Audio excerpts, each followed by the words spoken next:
Nancy Hernandez and the Black Widows. A short time later, Clemente's band listened to the playback of their recording. They heard Nancy's ethereal voice faintly in the background.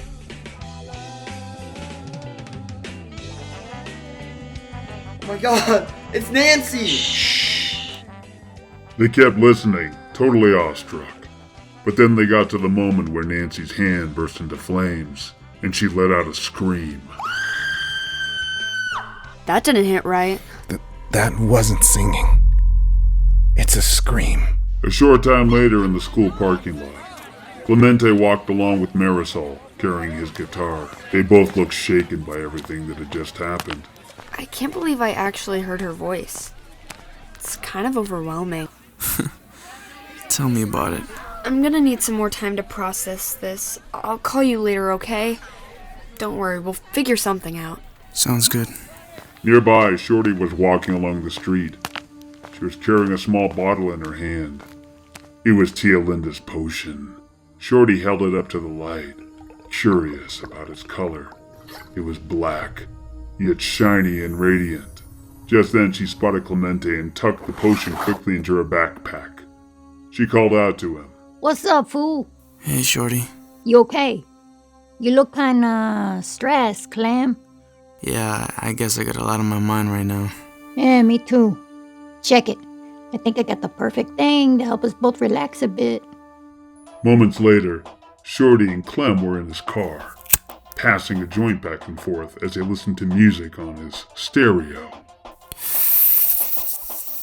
Tasty, eh? Yeah. Shorty looked at the stereo and made a face. I fucking hate this band. Here, change it. Let me see your phone. Clemente handed over his phone. We need some real music up in here. Shorty flipped through his music library and started playing one of his band's songs. Come on, don't play my music. It sucks. It's fire, bro. Same old Clem, always a shy boy. Just like when we were dating. I had to make all the moves because you were too much of a pussy. Not even. Yeah?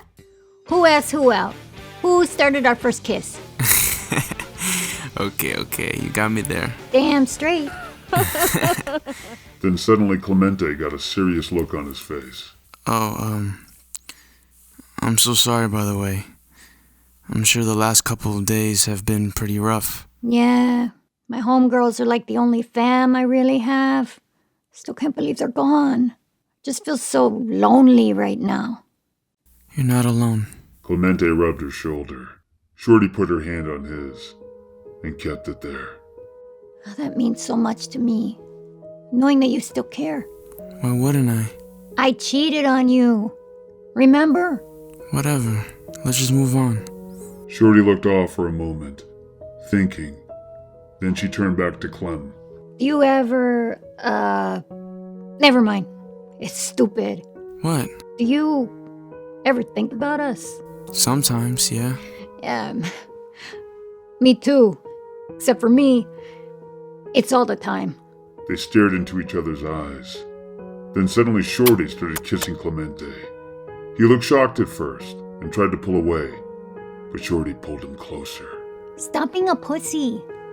I need you. Now more than ever. Clemente gave in. They kissed, passionately, for a few moments. Then Clemente slowly stopped. What's wrong? I'm sorry. I care about you, Shorty. I really do. I wish I could take all that pain you're going through and make it disappear. But my heart's telling me this isn't right. I just got too much going on right now. You know, with what happened to Nancy and everything. It's okay. I understand. Clemente squeezed her hand. Shorty, listen, I'll always be there for you as a friend. You know that, right? Shorty nodded, covering her pain with a small smile. She gently kissed his hand. No worries. A little while later, in front of the widow's hideout, Shorty stepped out of Clemente's car. You sure you're good? I'm fine. Thanks for giving me a shoulder to cry on. Anytime. Clemente drove away. After he left, Shorty wiped a tear away. Moments later in the widow's hideout, Shorty set the bottle of potion down on a table in front of the other widows. They stared at it with looks of awe and curiosity. Dang! It's so dark and oozy. Yeah, just like your mama's Gucci. Shit cost us our whole bank. It better work, or that pinche bruja's the one that's going straight to hell. It's legit. Feel it. Shit's got a cold, nasty vibe to it.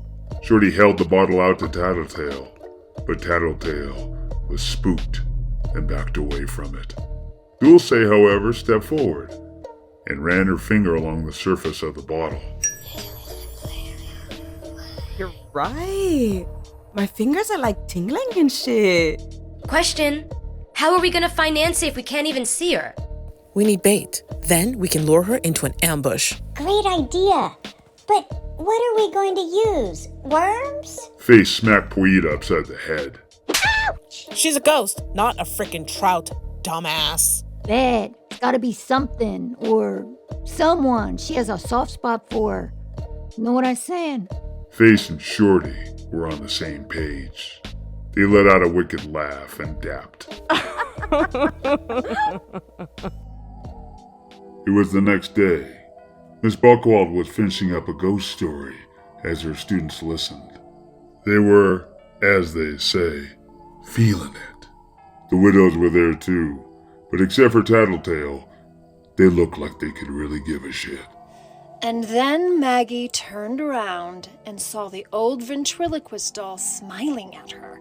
Its little head spun around and it said, "I love you, Maggie." Ah, there's the bell. I'll finish tomorrow. The students grabbed their things and began to file out.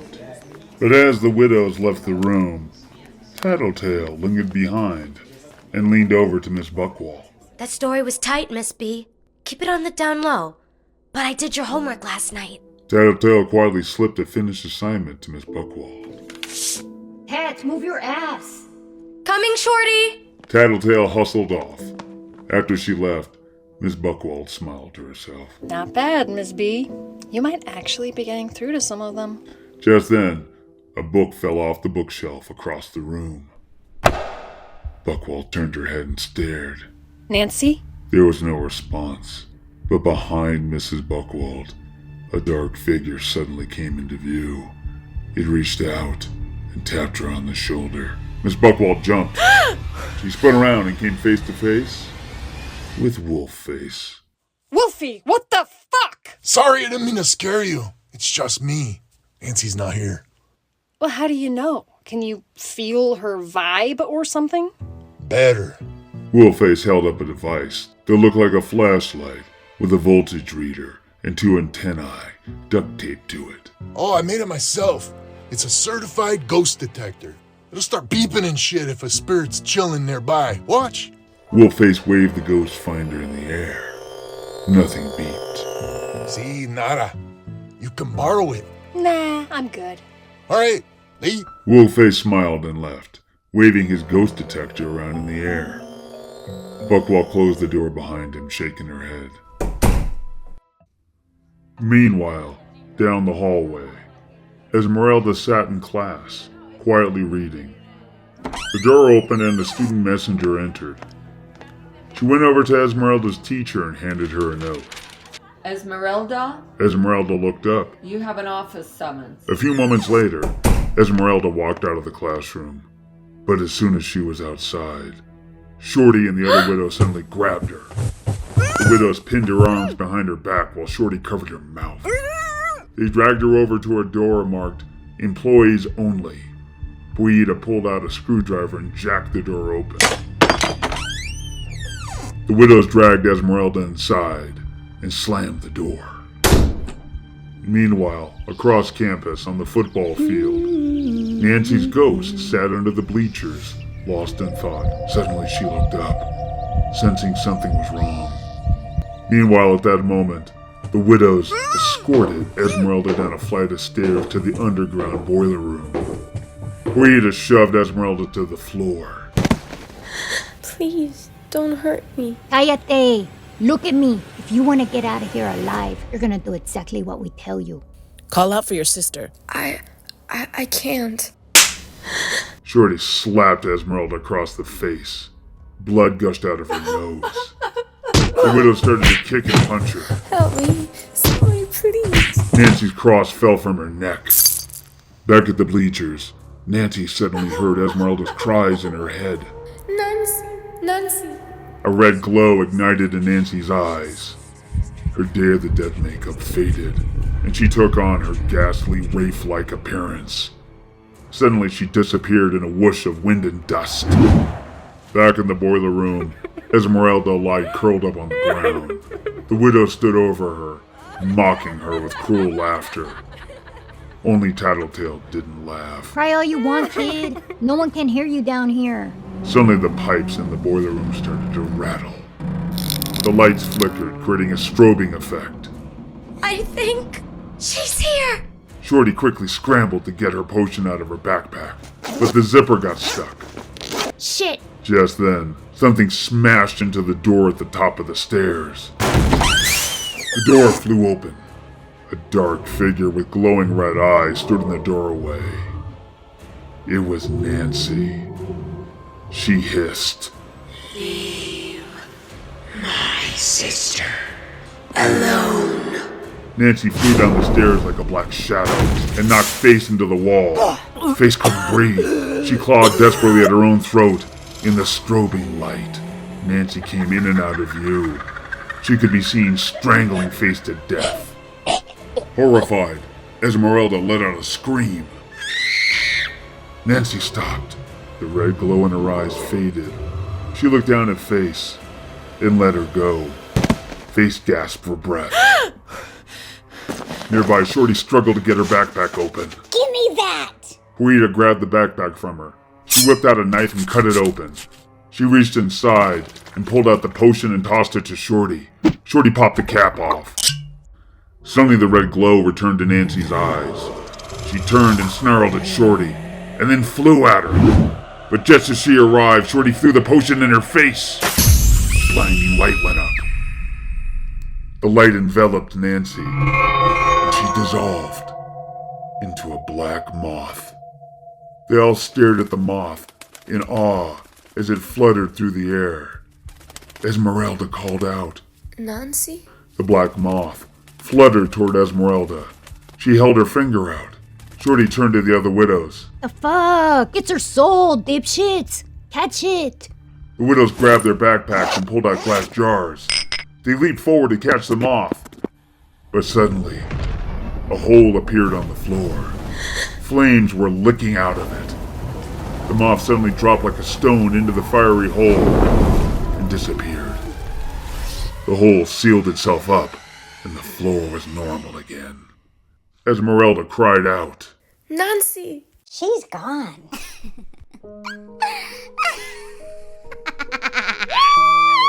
Oh, yeah! Shorty rushed over to Face, who was lying on the ground, rubbing her throat.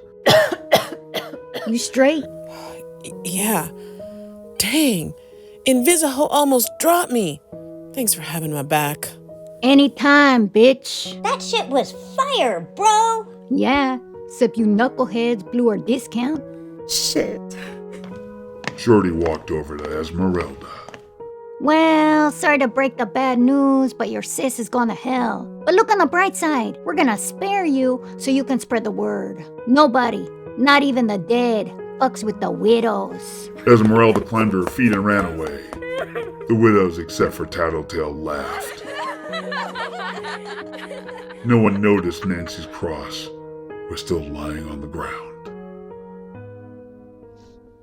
As the widows continued to celebrate, Esmerelda ran out the boiler room door and took off running through the hallways. She raced out the front entrance of the school and ran off into the streets. A few moments later, Esmerelda entered her house. She ran past her mother, who was cooking dinner. Esme? Esmerelda ignored her and ran up to her room and locked the door. She curled up into a ball on her bed and sobbed. After a few moments, she reached up to clutch Nancy's cross.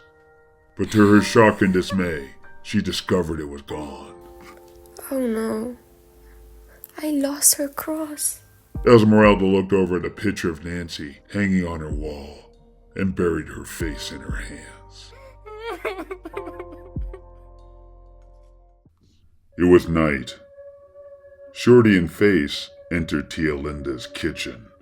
Shorty was carrying a black duffel bag. She dropped it onto a table in front of Tia Linda. Tia Linda went over to the bag and unzipped it, revealing stacks of cash and stolen jewelry. It's all there. Okay, lástima. You couldn't catch her soul, though. There was something different about that girl. She would have made a powerful servant. Oh well. Ella pertenece al Diablo ahora. You girls did well. I'm impressed. In fact, if you're interested in making some serious plata, I might have a little job for you.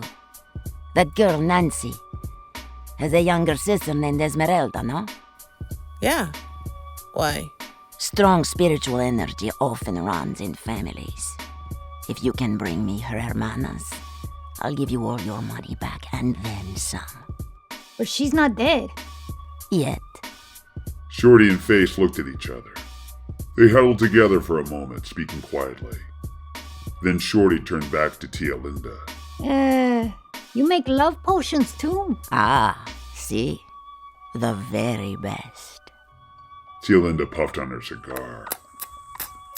A smile crept across her face. At that moment, back at Sepulveda High School, Wolfface was gathering his personal things and preparing to leave. Suddenly, he became aware of a buzzing sound. It was coming from his homemade ghost detector, which was sitting on a nearby table. Wolfface raised an eyebrow and picked it up. Where are you? Wolfface waved the ghost detector around the room. It got louder as he pointed it at the open doorway. That way. Wolfface headed out, following the sound. Nearby, Miss Buckwald was walking to her car. Suddenly she stopped. She noticed Wolfface coming towards her, waving his ghost detector in the air. What are you doing, Wolfy? Shh. I picked up a signal. Nancy? I don't know. Let's find out. Moments later, they entered the science building. They crept down the dimly lit hallway, following the signal. It led them up to a wooden door marked Employees Only. It was the door to the boiler room. Wolfface took out a set of keys and unlocked it. They headed inside, disappearing into the darkness. They walked down the stairs to the boiler room. Miss Buckwald rubbed her arms. The room felt ice cold. Wolfface tried to use the light switch on the wall, but it wasn't working. Buckwald took out her phone and clicked on the flashlight. The ghost detector was buzzing like crazy now. Buckwald shined her flashlight on the floor. Something on the ground shimmered. Wolfface bent down and picked it up. It was a small silver cross with the initials NH on the back. That's Nancy's. Suddenly a loud bang was heard. Who the hell's there? Answer me, mofo! Nancy, is that you? Behind them, a dark figure suddenly appeared. Wolfface and Buckwald sensed it and spun around at the same time. They were hit in the face by a blinding light. Voices shouted at them. Put your hands up. Now, dirtbags! Suddenly, the overhead lights came on to reveal Detective Milk and Officer Mann. Detective Milk had his gun drawn, aimed at Wolfface's head. Officer Mann? Miss Buckwald! Wolfface? Detective Milk? What are y'all doing here? Hey, that's my line. This area's off limits. Explain yourselves. We were just, Miss B smelled gas, so we came down here to see if there was a leak. Bullshit! The only gas leak down here is coming out of your hairy ass. I want the truth, or I'm putting you both under arrest. Just then, Officer Mann noticed the ghost detector in Wolfface's hand. Look out! He's got a weapon! Detective Milk readied his gun.